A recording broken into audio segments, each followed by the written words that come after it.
ఎర్రన్నో ఉప్మా తయారు చేసే విధానం. మనకు కావాల్సినవి: ఒక టమాటా, 2 కరివేపాకు రెబ్బలు, 5 పచ్చిమిర్చి, క్యారెట్, ఉల్లిగడ్డ, ఎల్లిగడ్డ. మనకు కావలసిన కొలతలో ఉప్మా 4 గ్లాసులు తీసుకోవాలను. మేము 4 మెంబర్స్ కాబట్టి. ఒక బాండీ పెట్టి ఆయిల్ వేసి, తగినంత ఆయిల్ వేసి, పోపు గింజలు వేసి, ఇవి కట్ చేసుకున్నవన్నీ టమాటా ఇవన్నీ వేసేయాలి, వేయించుకోవాలి. వేయించిన తర్వాత కొంచెం మగ్గనియాలి. మగ్గనిచ్చిన తర్వాత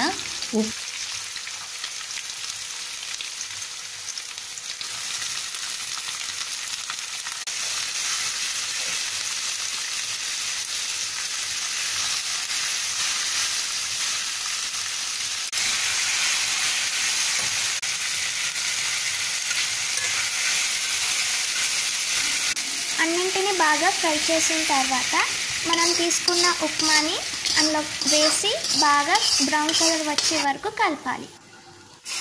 తర్వాత ఒక స్పూనెడు ఉప్పు వేసి 3 కప్పుల నీళ్లు తీసుకొని వేడి చేసుకోవాలి.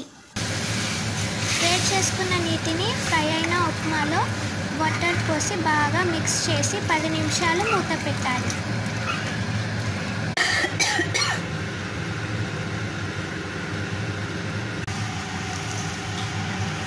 10 నిమిషాల తర్వాత వేడి వేడి ఉప్మా రెడీ.